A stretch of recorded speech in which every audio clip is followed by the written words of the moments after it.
እነዚህ የአሜሪካ ታሳሪዎች በጃፓን ወታደሮች ተይዘው በውሃ ውስጥ እየተጓዙ ነበር።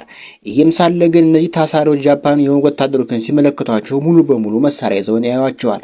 በ1939 ዓ.ም ሁለተኛ ዓለም ጦርነት ሲጀመር ጃምበርኒ ገና ህፃን ልጅና በጣም ጨዋታ የሚወድ እንዲሁም ደግሞ በጣም ሯጭ የሆነ ልጅ ነበር። በ1936 ዓ.ም የበርሊን ኦሎምፒክም አሸናፊና የዓለም ሪከርድ የሰበረ በጣም ጀግና ልጅ ነበር።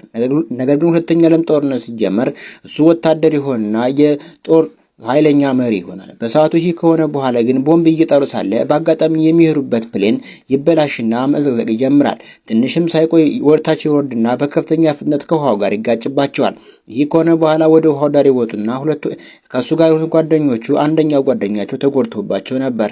ከዛም ይህ ከሆነ በኋላ ግን እነሱ ምንም ምግብ ሲፈልጉ ያጣሉ። በስተመጨረሻም የሆነ ምግብ እንዳገኙ ግን የሆነች አሞራ ትመጣና ያንን ምግብ ይዛባቸው ትሄዳለች። ይህ ከሆነ በኋላ ይህ ልጅ ተስፋ ያጣል። ምክንያቱም ሌላ ምግብ አልነበራቸውም። ሰዎችም ምንም አማራጭ አልነበራቸውም። ተቀምጠው ይመለከታሉ።